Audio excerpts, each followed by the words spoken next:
Hey, Richard Myers here. Hey, today is September 19th, 2024, and we are in the fall. And of course, this means that we have the fall feast days, notably Yom Teruah, the day of the trumpet, which is going to be on the night of October 2nd and the day of October 3rd. And so this Sunday after next, Sunday the 29th, will be our last Sunday together if the Lord comes to meet us in the clouds and we're caught up to meet him and our departure takes place on that day. And so this week from Sunday will be our last Sunday. And then that Wednesday night, I think it'll be October 2nd, will be the night in which we want to celebrate our pending departure and just remind ourselves and refocus.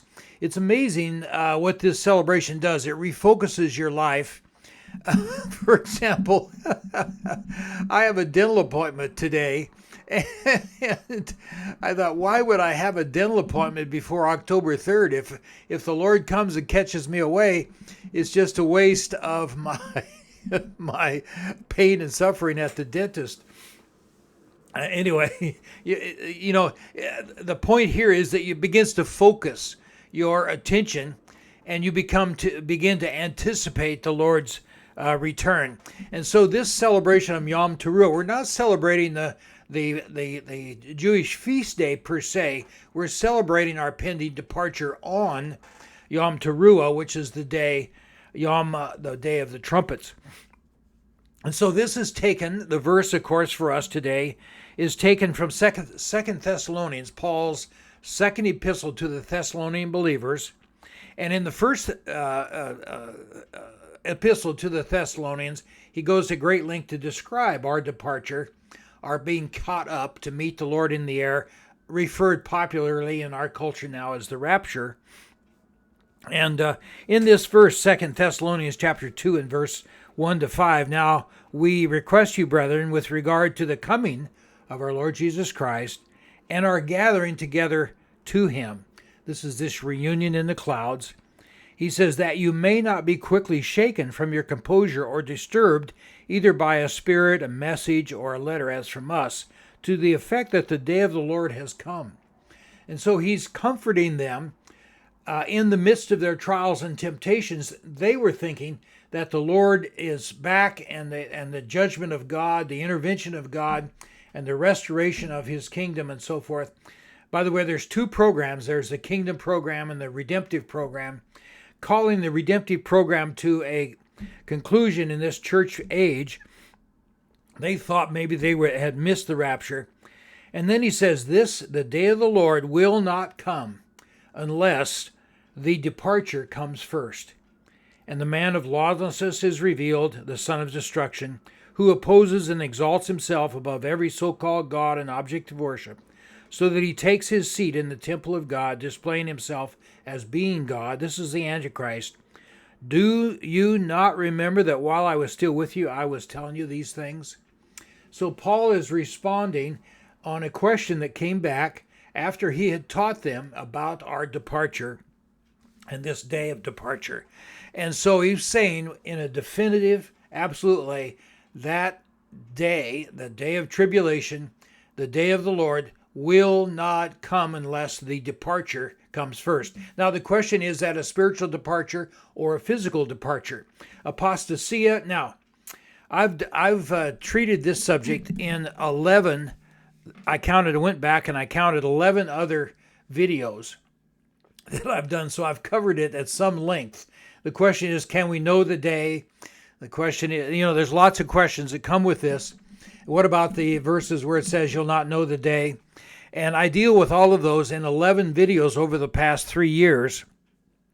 And what I'm going to do in the description of this video, I'm going to list, I've gone back and numbered all of my videos, and I'm going to list the number on the videos where I cover these subjects, and I've got 11 of them, and now this one, of course, just calling your attention to the celebration of our pending departure, which will take place on Wednesday, October 2nd.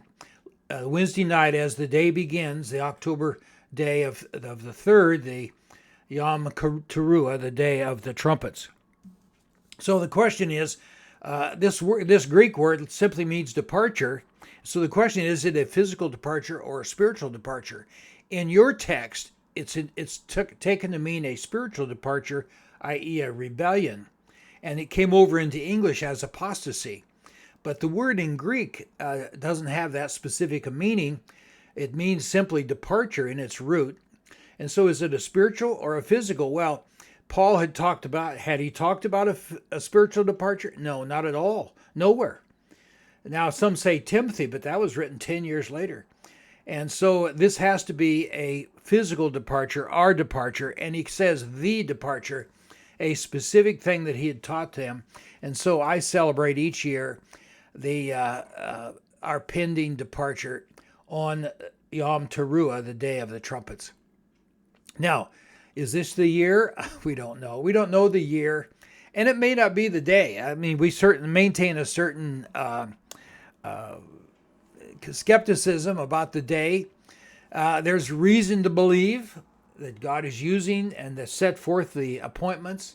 He set forth this calendar, and that he's going to stick to it. He always has. And so anyway, I've made those cases, and you can go back to the number of videos that I've done over the last 3 years, and I treat a lot of questions in depth in these videos, and so I'll just refer you to them. But I wanted to, in this celebration, what I'm going to do is also attach this handout, and what you should do is go through this handout in the celebration. So there's two things: going through the exegesis of 2 Thessalonians chapter 2 and verse 3, and celebrating the Lord's table. And that's the essence of the celebration of our pending departure. Singing together, rejoicing in the Lord, thinking about being caught up to meet the Lord in the air. And all of our troubles and trials will be behind us, and we will be with the Lord for eternity. What a wonderful and glorious day. There's some great songs that come to mind. And so this is our day, the day of our pending departure, just a couple of weeks away. I just wanted to remind you, give you a heads up so you could plan. My wife and I usually celebrate together, and we share the Lord's table together, and we share the verse 2 Thessalonians, and we just share in prayer and singing, and that's how we've celebrated it. It's a very personal holiday and a very personal celebration. And so anyway, I wish you well. I wish you a great and wonderful celebration of this pending departure. And indeed, we're looking forward to the Lord's return. And it does change your life when you start anticipating, thinking about, looking forward to the Lord's return. May God bless you in this season.